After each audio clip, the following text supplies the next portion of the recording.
Right. Good morning, good afternoon, good evening, where in the world you are. I tell you what, I'm scared, man. I've got the Mafia. The Mafia are back together again in full effect. I've got bottom left, I've got Mube with the Hennessy. Bottom right, IG will mash up your knuckles. And top right, I've got Stan the Geezer who'll crack your kneecaps. I'm scared, man. I'm scared. Guys, how's everyone? Good, we're good. What's going on? Stan, how are you, mate? Yeah, Yeah, good. We've got some really lovely weather here in Vancouver. It's a lovely spring day. Just a shame that we're not allowed to go out and enjoy it. Well, someone's out. Yeah. I'm making sure I enjoy it for you, Stan. No need to worry.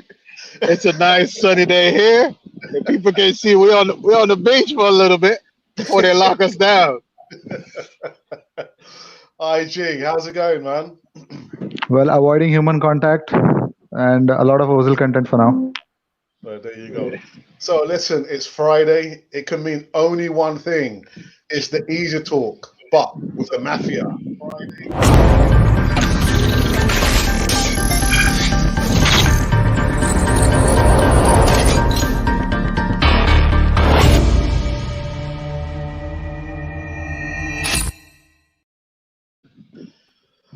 Awesome. First and foremost, I hope everyone's keeping safe and well in these difficult times with the coronavirus. Make sure you're keeping yourself nice and safe, as well as those vulnerable people in your communities, mainly the old and infirm, and the youngsters as well. But yeah, like I said, it's the easy talk on Canon Fodder, so which means it's Friday night or Friday afternoon or Friday morning, and these topics we're going to talk about were actually generated from.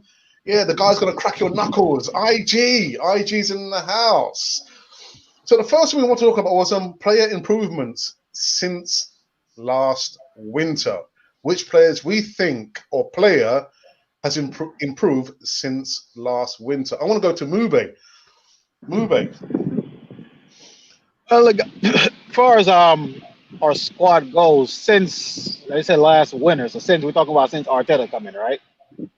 Yeah, I guess so. Yeah. Since the management change. I hate to say it, but you're gonna have to give the most improved player to Kaja Mustafi. Like you have to. Like he is improved. So you guys know I'm not a big fan of Mustafi, but the performance that he's been putting in, it's hard to even take him out of the team. I think he was just out the last game because he was injured. It wasn't because performance wise, but he gave away that penalty at Chelsea when we went down to 10 men, and he played like a world class defender after that. After Luis got sent off, so I think he's been the most improved player for me. But then you can go to some of the youngsters also. You're looking at a player. I wouldn't say Saka is a improving player because he pretty much was playing good the whole season when he got a chance. Even on the Emery when he was playing in the Europa League, he was still performing and scoring goals. So I wouldn't say he improved a lot over the winter period. I think he was just having a great season all around. But as far as Arteta coming in, I would say Mustafi. And I was very surprised to see how good Nketiah came back from his loan spell. So we seen him at Arsenal on the Emery, miss a lot of chances, but he just seemed to want it more since he came back from Leeds. And he's one of the players I'm looking forward to stepping up. IG always talk about him, his heading ability, his ability just to get in the box, just to score tap-in, stuff that we want from our strikers. I'm not worried about getting too deep to collect the ball. He's always looking to run off the shoulder. So I think those two players for me, Nketiah and Mustafi for me, definitely Mustafi. Mube, I know Ainsley Maitland-Niles is one of your guys. Not improved? Didn't he not improve until...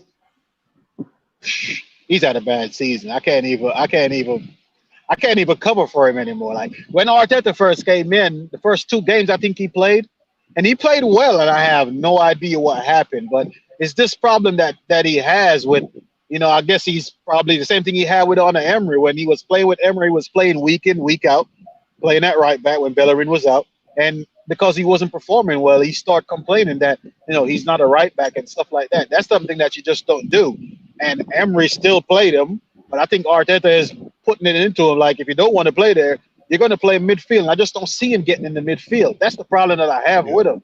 I just want him to just knuckle down. There's a spot there for you at right back. Bellerin is not in the best of form right now. If you don't think that you can win that right back spot in the team, there's something that you can play. Just learn. You're young enough. You can learn the trade. I really don't know what's wrong with him. That's my guy, and I back him 100%. But he hasn't had a good season for sure. Even when he was playing before Arteta came, playing on the Emery, we was losing a lot of games because of stupid mistakes. Remember, we went down to 10 men when he got sent off against I think Yeah. Burnley at home, and we won that game anyway. So I Aston just Villa. think he hasn't been Aston Villa. There you go. And he hasn't been having a good season. So I hope he can step it up, man. I don't want to lose him, but maybe a loan next year or something, and see what he can do in midfield. I have no idea what we're going to do with him. Stan the Geezer. I'd go some way to agree with Mubay that Mustafi has improved since last winter. But I think there's also another shout again, and this is not a player that I'm sort of have any really real affections to. I think there's a good shout to say Granit Xhaka has also looked better since the winter under Mikel Arteta. I still think that he's a player that we could upgrade and do better on. I could bring in another player. But I think there's a very good shout to say that he has looked a little bit more composed. And I think part of that might be is that Mikel Arteta does know that position. You know, Mikel Arteta, you know, if you look at him when he played at Celtic and I think earlier at Paris Saint-Germain, he was more of an attacking player, even at Everton. But when he came to us and his legs couldn't move him around as much, he played a lot deeper. And he played a lot deeper in the midfield where the fullbacks were always moving up the field. So maybe he understands that role. He understands what it's like to play in that role as a midfielder. And it's probably some good advice that he's been able to hand down to Granit Xhaka to what's needed to play in that role and to perhaps mask some of his deficiencies by having other players that are willing to be closer to him to help him out. Before I go to IG, the strange thing is, Mube has mentioned Mustafi, and you mentioned Xhaka. Can you honestly say, guys, literally, that you would like these two players to remain at Arsenal? No. Nope.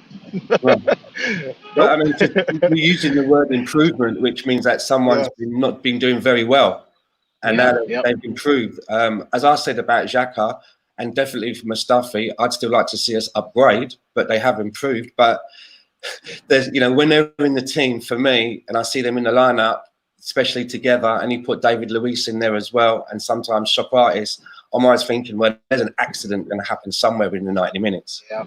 Yeah.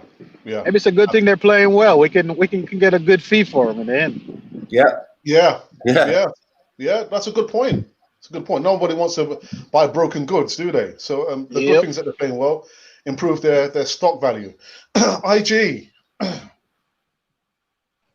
I think I would not name certain players, but I would really like to, the best thing that happened since Arteta came in. I think the idea of, playing together as a team has actually, the character has come back to the team. And the best thing that has actually happened is, when Bukayo Saka plays as a fullback, the versatility has come to this team. When Bukayo Saka plays as a left back, being a winger, does all those defensive duties. But when he goes out and all out attack, Granit Xhaka goes back as in a left back position to cover for him. That was missing. That was really missing. And it's not only that. I think more importantly, I think the link up between a full back and your central striker, that was missing since Tierney and Martinelli used to link up during the earlier Europa League games.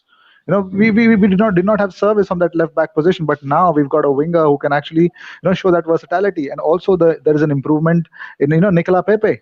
The goal that he scored against 5 goals. I think Newcastle. He's more alert. The way he scored the second goal, after the Nketiah goal, I think that has improved little. But more often than not, I think I've seen Aubameyang scoring headed goals. That is a sort of a change that I have seen. Actually, these are the only goals that Aubameyang has scored from his head since his arrival at Arsenal. So these are the certain things which I believe that Arteta has actually changed. So it's not just about one single player. I think Torreira has looked solid.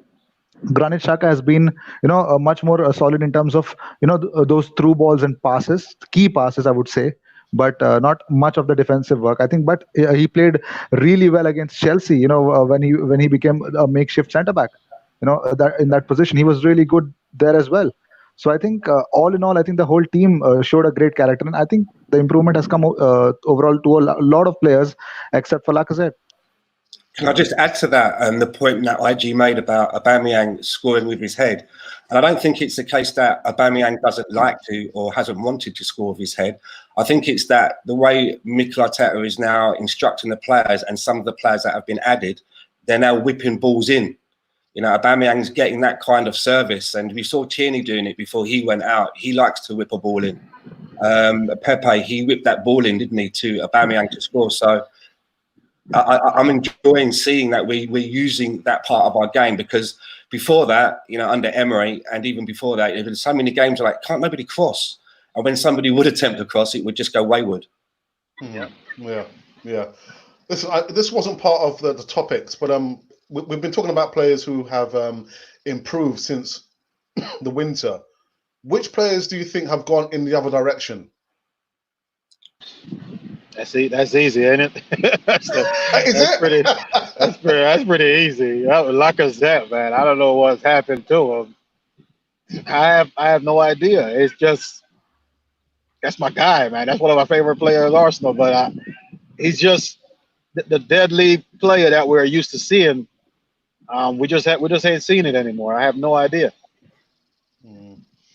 IG, who do you think? Which player or players do you think have gone in the other direction?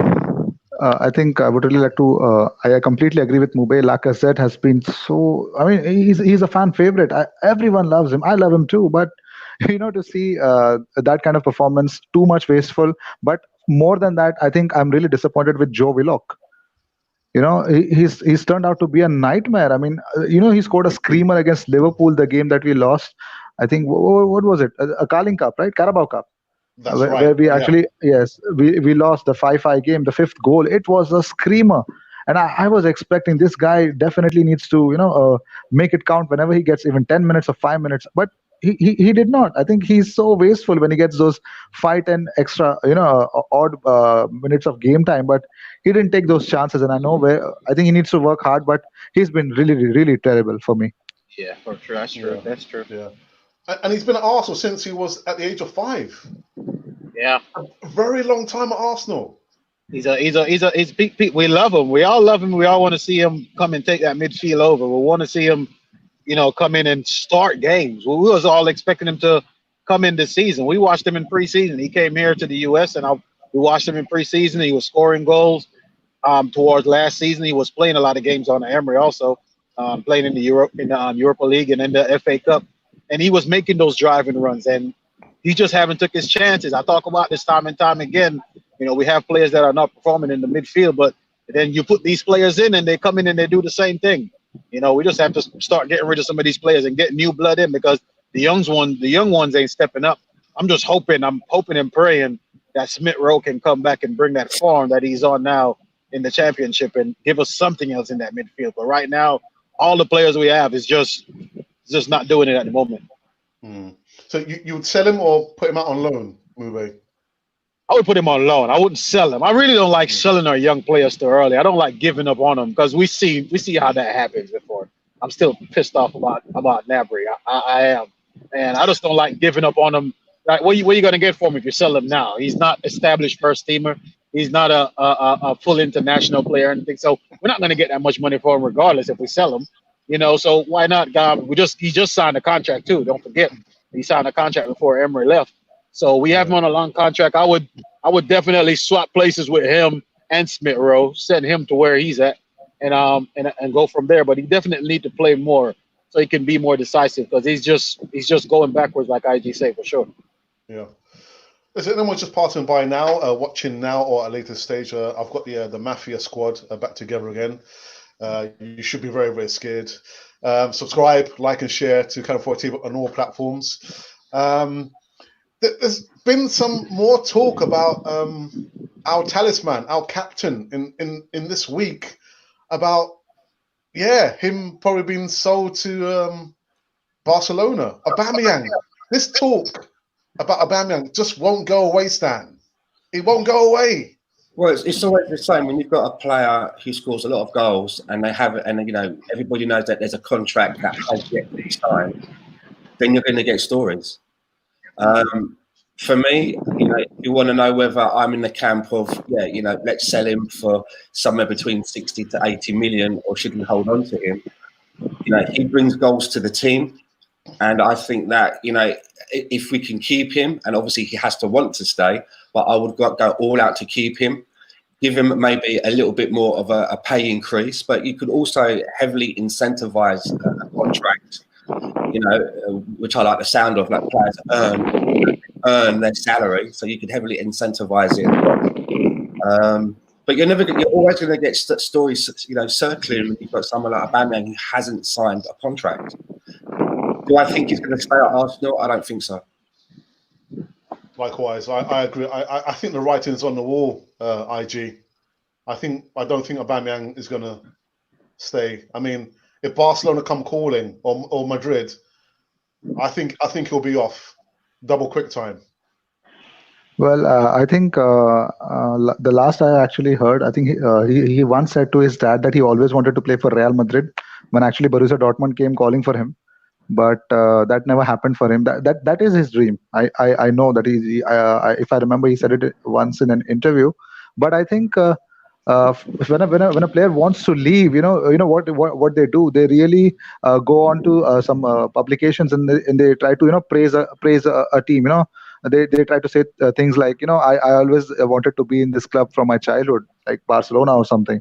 That is not what Aubameyang said. He said that he's happy here. He's doing good, but the problem is that, as Stan mentioned, that he needs to be given a contract with a lot of incentives. But the bigger bait would be Champions League football. You could give him anything he wants. You could even try to give him 350K a week. That's the highest that Arsenal have ever paid to any player. You could give him that, but that's not what he wants. I think if you show him that the Champions League is possible, I think that would be a better bait for him and to a lot of players to sign a new contract right now. So you think he'll leave? It totally depends upon. I think what Aubameyang is doing is actually gauging the situation right now where we will finish in the league. He still believes that the league, still may get, it could be completed. But I think he's waiting for that, and probably I'm also waiting for that. So I won't hurry up on that. Yeah. Okay. Mube, the stories won't go away, man. About Aubameyang. He ain't leaving. He's staying. I don't think he's gonna leave. Yeah, I'm not even gonna say that because what I know for a fact, both of them won't be here next season. Him and Lacazette won't be here. You need to get out of the sun. Get out of the sun, man. He ain't leaving. He loves Mube, it here, please, man. Please speak to Aubameyang, please, Mube. You're our last hope. Yeah, I'm gonna send him a DM on Twitter and see what I can do. Yeah, hey, I'm telling you, man, we got to pull out like IG said. The player got to want to stay. I really don't think that he doesn't show that sign of a player that want to leave. We've been through this before, plenty of. If anybody have experience a player that want to leave this club, it should be us Arsenal fans. We've been through this so much over the years. As far as Fabregas, Van Persie, all those players. Maybe it's not in that stage yet. Maybe he's waiting for the season to finish. Maybe we'll get to that stage. But at this point, if I had to choose right now, I really don't think he want to leave because, like IG say, he's saying the right things in the media. He's saying he loved the club. He's saying he always want to play for the club. But we have to show him something. We have to finish, get him some Champions League football. I'm just hoping that Arteta can pull the magic wand again like he did with Xhaka, because Xhaka was set on leaving in the winter. He was ready to go back to Hertha Berlin to play just to get out of Arsenal, and Arteta sit him down, and now he's all on board at Arsenal again. So I'm hoping that the coach can get better, get back out there and get this player to stay, man, because he's our goal scorer. I think too, I really don't think he want to play on the wing anymore. He's getting older. How long he's going to play on that? I really don't think he want to play on that wing anymore. But the problem is his best buddy playing in that central area. So, he's gonna have to fix up, because I don't think we're gonna keep him, Lacazette, and Nketiah for next season. I don't think all three of them is gonna be here to start next season. So I want to see, Really? I really don't think all three of them are going to be here next season because when you look at it, Tierney is coming back. Tierney is coming back, and he's a wonderful left back. I know we all crazy about soccer, but when Tierney is in that team, we have something going down that left. He can cross a ball. He's pretty good defensively. If he can stay fit when he's come back, we're going to have a left back. What we're going to do with Saka and Martinelli, both of them play on that left wing side. We have to put these players in the team at some point. We can't put both of them on the bench. Saka is not going to be playing left back for much longer.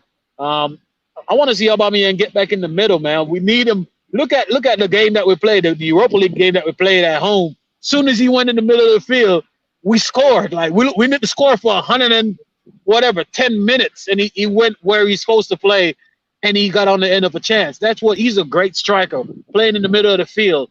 I think he definitely want that too, but it's going to be hard with his best friend in the middle not scoring. So I don't know. Yeah. Just to piggyback off of that, we've got two players like Mube just mentioned there, Aubameyang and Saka. Both of those players have contract negotiations coming up, and you'd probably think that when you're talking to the club that they both probably in a position where they can say, "So what's your plan for me next season? Am I out on the left wing or am I going to be through the middle? Am I going to be left back or am I going to be getting a good game to left wing for Saka?" So you never know. They could use that as bargaining tools. Yeah. But for me, it's got to be you're playing for Arsenal. Wherever it is on the pitch, you're playing for Arsenal, man. Yeah, so that's the thing. We can say that about Saka. He's an 18-year-old kid. I don't think he cares where he played, left wing or left back. He just want to be playing. With Aubameyang, we're looking at an experienced player that's 31 years old. How long are you going to play him on the wing? You don't see Leicester putting Jamie Vardy on the wing because he's quick. I mean, he's gonna be losing pace soon. So if we give him another contract, have him here for another, say, 3 years, 2-3 years, we can't play him out there for all those years. He's not going to be able to do it. We're going to need him in the box doing the approacher work. Like, we need a goal scorer. So with Saka, you can say that, it's Arsenal. You just want to sign the contract. You want to be here, play where you play, which is the problem I have with Niles that we was talking about earlier, because he's a young player too here. You should be glad to play wherever you play. If you don't want to, you got to go. But I don't know, man. We see how it goes. Yeah. That's why I'm so worried that, like you say, he should be jumping to play anywhere as a young player, right? But then my worry is that this thing with Saka, the contract's been around now. This talk's been around for some time. Again, I think that he'd be jumping to put pen to paper, and that hasn't really sort of happened, right? Yeah. And he's a young man. I'm thinking to myself, so has he got someone in his ear, or is he big for his boots? Who knows? Completely, but I think the reason why he may be stalling on it because I think the youngsters now have a chance to play in the Bundesliga wherever they want. I think Bayern have actually come calling. There are many teams who actually give chances to these English young lads. You have watched Jadon Sancho. If he's doing that in the Premier League, one of the elite clubs, one of the elite competitions. I think these young footballers right now know their worth. Right now, I think they can go, play in Germany, get their preferred position where they like to play, and get a decent amount of wages and probably get in, every week kind of football. So I get what Stan's making the point right now, but I think. His family is working out with a contract. I hope we get him signed. I think that is Arteta's priority as well. So quick question, guys. So would it be such a bad thing if we lose Lacazette, if we lose Aubameyang, and if we lose Saka? Would it be such a disaster if we lose all three players? It'd be a time to rebuild Arsenal, no? I'm actually watching Mube walk. It's really wonderful. IG, leave me alone. I'm trying to walk fast. Yes, it would be a disaster. That would be a disaster if that happened. For sure. What you can't see is that he's actually being chased by David Hasselhoff. No, I had to get away from all these people. No, but for sure, that would be a disaster. Young 18-year-old. Imagine losing Saka. Wow. And he goes to a team like, I don't know, Liverpool. Manchester United or Liverpool, and turn out to be one of the best young English player out there. Imagine how that will go down with this fan. You know how toxic we get. That will never. Whew. But Mube, you can't let the players dictate. I don't really think he's holding out though. I really don't. I really Neither just do think I. it's a. I really just think it's a thing of timing. You know, it was a busy period. Right now, we definitely ain't gonna get it done now because no meetings or nothing is gonna take place. Nobody can see each other. But I really don't think it's. I really think that he wanted to stay. I just think it's the timing of it. I fully expect him to stay. I don't understand that. I mean, you're in your work, right? No matter what it is that you do for a living, and you know your boss is saying, "How I want to renew your contract. Your contract's coming up to be renewed." You're not going to go, "Well, yeah, I'll do it when I come back from the holiday. I've got a few things going on now, but you know, I'll get my people to come and talk to you." You know, isn't it? Do you know what I'm getting at? You know, and this is a young lad that's playing for Arsenal, the team that he's come up through. I'll just sign it. What? Why have that in the background, just there? Do you think he thinks? Do you think he thinks he's the bee's knees now? I don't know. I'm just speculating and playing devil's advocate. But I'm just saying, like, if I was in this position, man, I would have signed it ages ago. You know, like yesterday. I just find it worrying, you know. And you know, these they all have advisors now, right? They've got agents or a family member that's an agent, and you don't know if you know. Look at Nicolas Anelka. He never really got to fulfill his potential at Arsenal for me. Yes, we got a training ground, and with the change, we got Thierry Henry, but we never got him to fulfill his potential because his brothers were making deals for him, and he was at a young age. Yeah, well, dearie me. Personally, I don't think it would be the worst thing that happened if we lost all three players. It'd just be an opportunity to rebuild Arsenal again, just reinvest the money. I don't know. What's happened to Mube? He's disappeared somewhere in the sun. Probably someone might have touched him. It could be. And actually, talking about rebuilding, we're talking about a potential player for Arsenal rebuild. Oh, he's back again. Oh, here he comes. Oh. Mube, are you okay, man? I'm good, man. I was trying to get out the wind so you guys wouldn't hear all that wind. That's why I was walking. I'm actually in this building now. I'm good to go. You've been eating chili dogs? Yeah, not even eat no chili dogs, man. Get out of here. Right. So, guys, you know, which player or players you think would be ideal to kind of rebuild? I know IG did say before we went live, it's probably more about the youth players or the young players, but I'll go to IG first. Who do you think? Who do you think will probably be ideal? Gabriel Martinelli. Because I think I don't know if Aubameyang's going to stay or not, and probably I would actually consider the worst case scenario, because if he's not, then he's going to be my go-to striker. If Chelsea can actually build if Lampard is going to rely on Tammy Abraham and he's going to give you somewhere around 10 to 12 or probably 15 goals a season, I don't see why not. Martinelli can do that.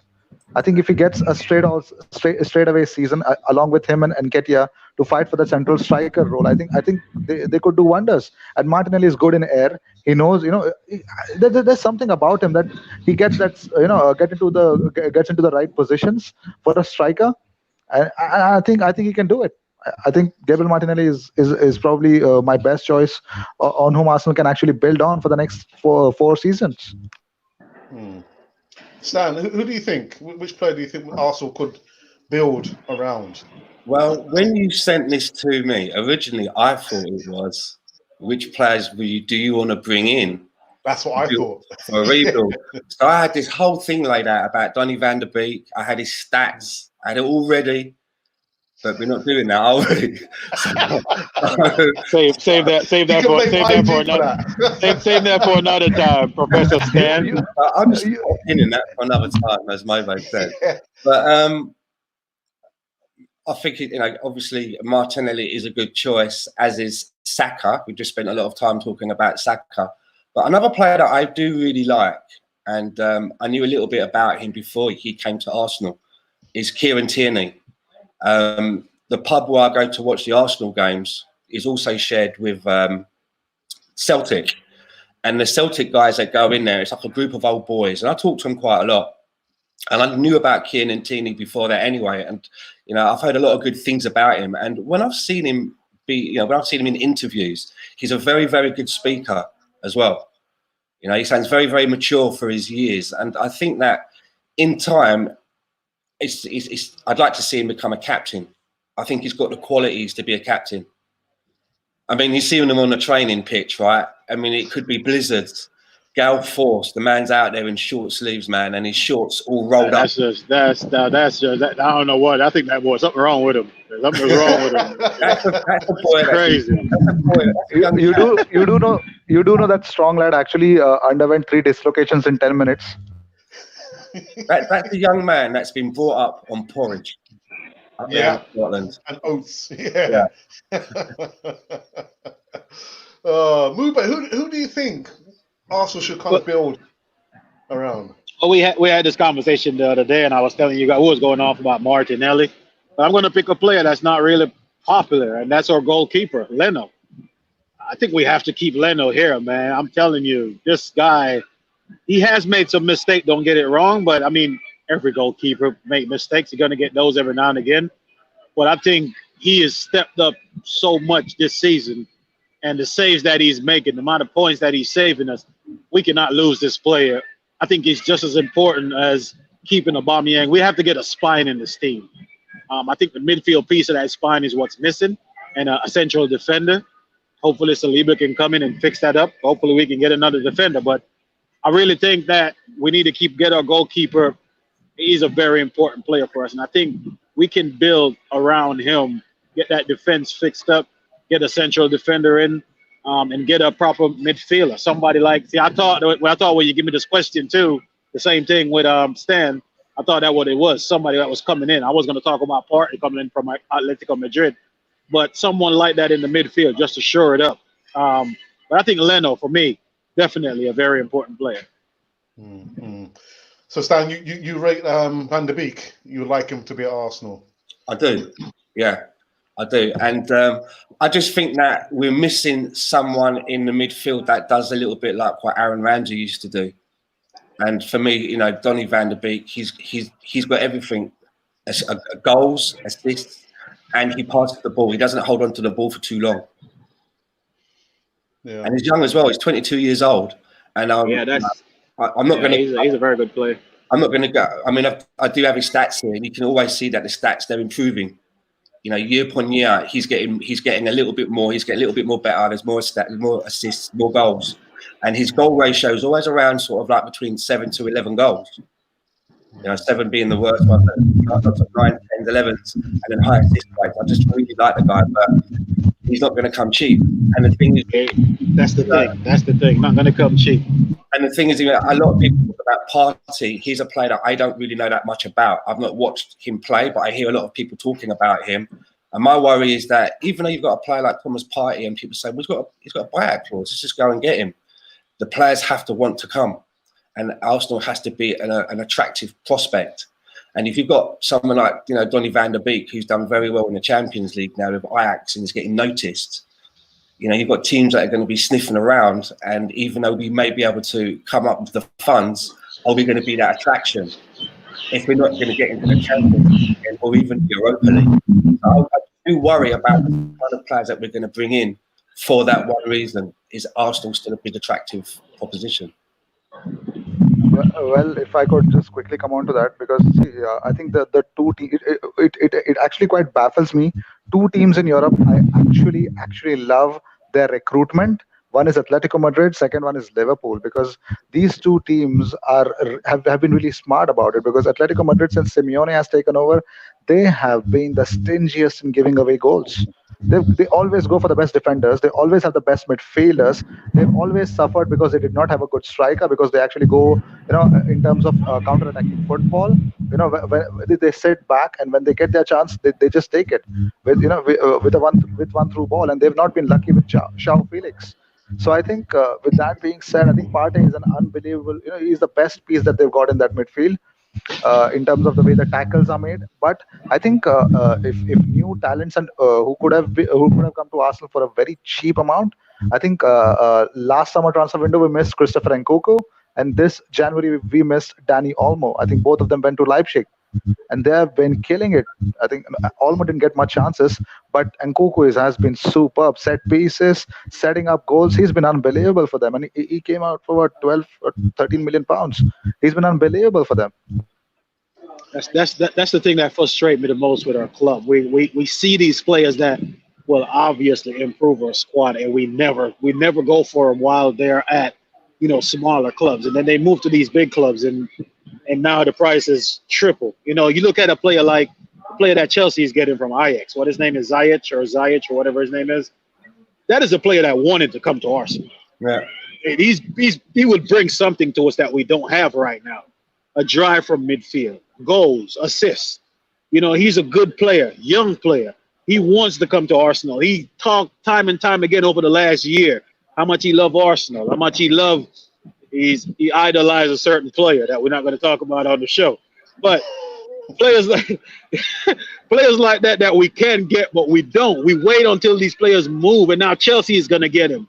And now we're going to see him come to Chelsea and play.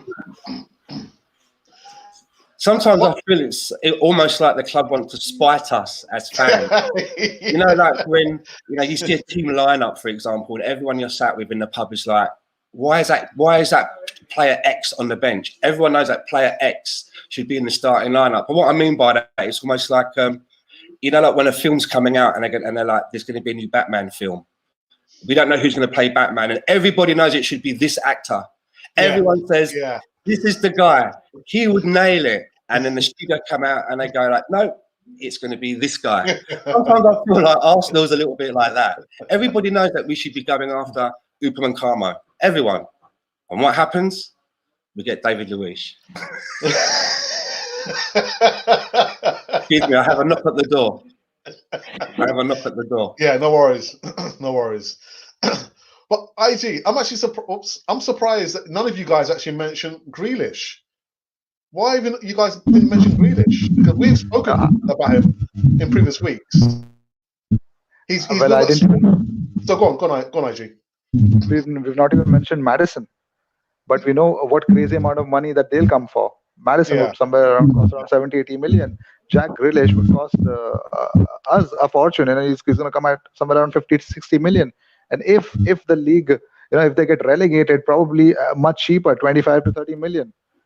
That should be our luck if they get relegated, but I don't think so. They may.